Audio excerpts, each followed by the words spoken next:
Hi, எல்லாருக்கும் வணக்கங்க. எல்லாருக்கும் தீபாவளி எப்படிங்க போச்சு?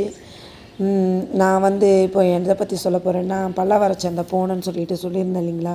நான் வாங்கிட்டு வந்த செடியை பற்றி தாங்க சொல்ல போகிறேன். இதை காட்டுறேனே, இது என்ன செடின்னா, இது சில்வர் டஸ்ட்டுங்க. ஹேர் ஆயில் காய்ச்சறதுக்காக, ஃப்ராக்ரன்ஸ்க்காக யூஸ் பண்ணலாங்க அந்த பிளான்ட்டை, சில்வர் டஸ்ட். இது ரோஸ்மேரிங்க. ரோஸ்மேரியும் ஹேர் ஆயில் காய்ச்சறதுக்காக தான் யூஸ் பண்ணுவோம். இது சமையலுக்கும் யூஸ் பண்ணுறாங்களா எனக்கு தெரியலைங்க.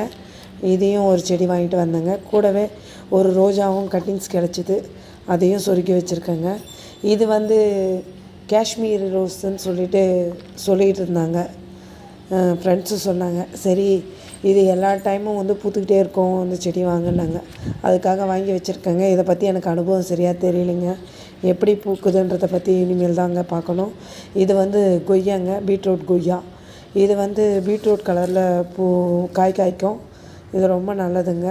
ஹீமோகுளோபின் லெவல் இன்க்ரீஸ் பண்ணும் அதை எடுத்துக்கிறதுனால. இது மென்ட்டு துளசிங்க. விக்ஸ் ஆல்ஸ் எல்லாம் சாப்பிட்டா எப்படி சில்லுன்னு இருக்குமோ, அந்த மாதிரி ஒரு லீஃபை எடுத்து நம்ம சாப்பிட்டோம்னா சில்லுன்னு இருக்குங்க. நீங்களும் பல்லாவர சந்தைக்கு போனீங்கன்னா பேரம் பேசி வாங்கலாங்க, கம்மியாகவும் இருக்கும். பல்காக எடுக்கும்போது ஒரு 4-5 செடி கம்மி பண்ணி கொடுப்பாங்க. நீங்களும் கார்டனிங் பண்ணுங்கள். மறக்காமல்